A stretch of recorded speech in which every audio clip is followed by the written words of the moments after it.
welcome to another episode of Electrical Theology Esoteric Life Coaching. I am your host, Charles. Thanks for joining me, guys, and let's get on with this reading today.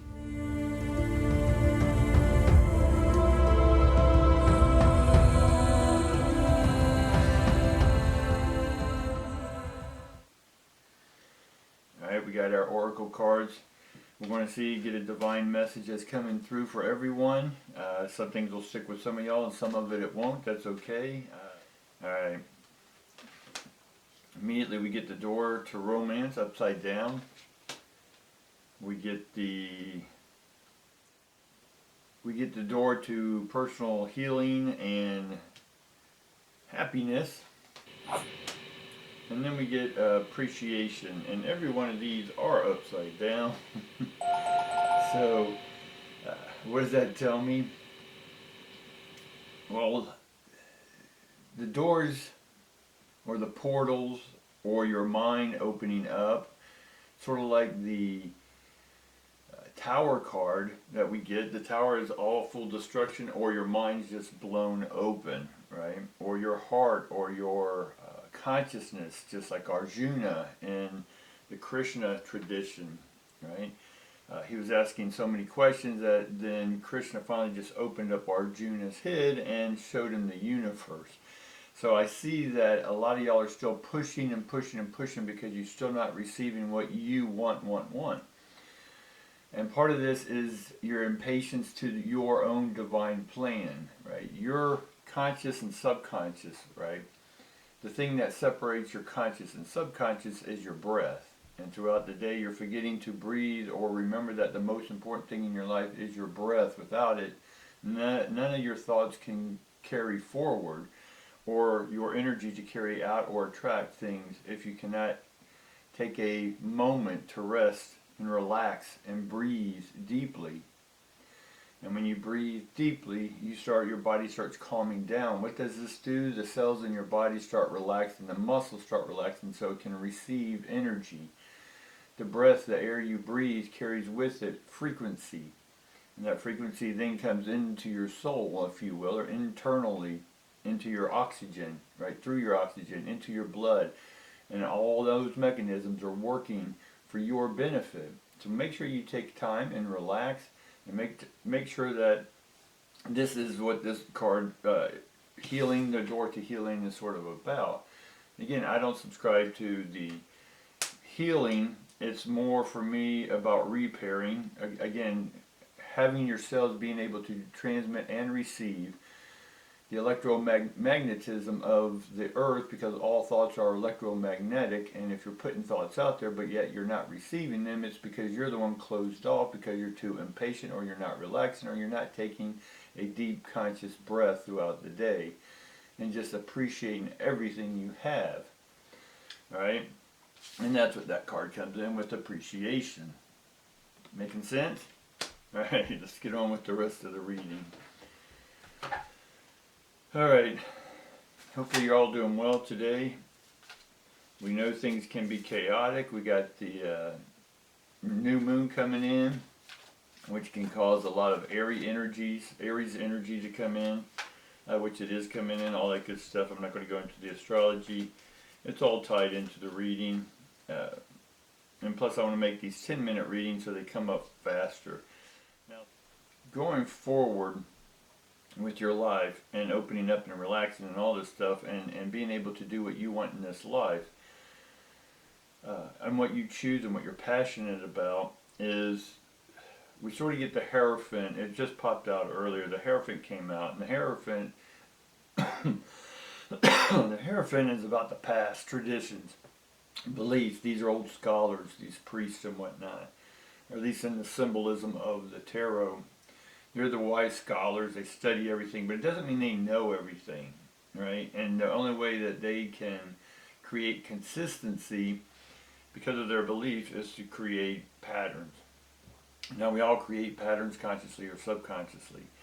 And so for the Hierophant, it's about looking forward in the future is only going to repeat the past, because they are believing in the past rote rehearsal and memory of what they are doing and reciting. And in repeating that, so we can take some of that wisdom and go, okay, we can focus on what it is we want in this life. And again, when you're ready, you can choose it and then commit to it. Not with underlining subconscious fear or lack mentality, but that you are passionate. And when you're passionate about something, you're not really thinking about it, you're just doing it. And so we get the King of Swords right off the bat. And the King of Swords is, we don't need to think about it, we need to feel about it. How do you feel about having what you have? How do you feel once you get what you want? How do you feel about it now that you have it? Right? We can imagine what it is, right? But until we have it, we really don't know. And one of the key messages to what the King is saying is, what are your thoughts once you have it?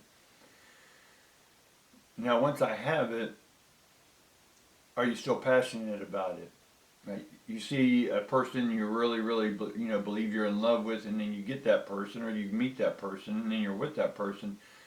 But then once you're with them, you're like, oh, it's not everything I thought it was, right? Was it more the chase you were thinking of? Was that exciting and the passion? Then maybe we need to turn the chase into something with your passion. Maybe not with people, but with business, right? Always chasing the next sale, and if that's your passion, then that's your passion, right?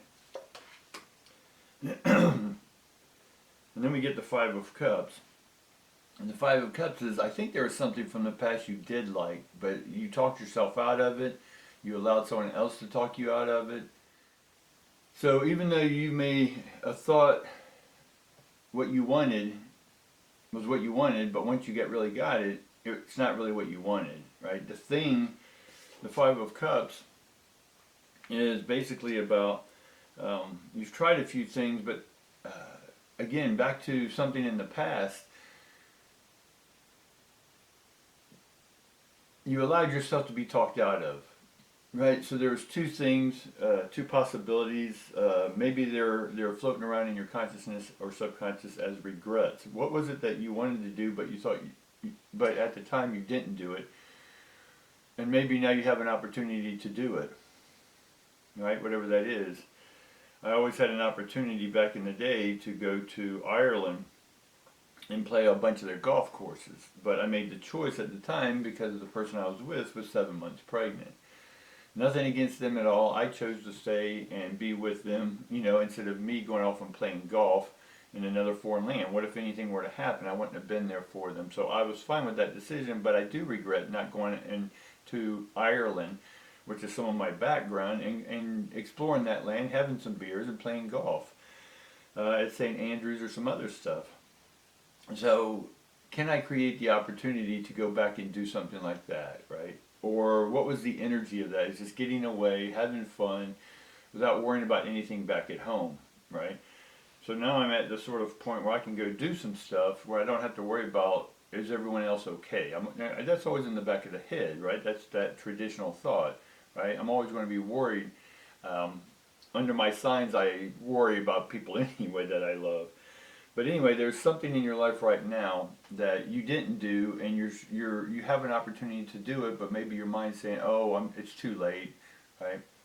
Whatever this may be, take a look at it, and maybe it's not the exact same way you could have done it because maybe you're not in shape, maybe you don't think you can. Whatever this may be, is take the opportunity to see if you can still do something with the essence of the energy of what it was before, right? Can you bring in that same excitement, that same passion, right? And then we end up with the Four of Pentacles. So the Four of Pentacles says that it has to do about something with money.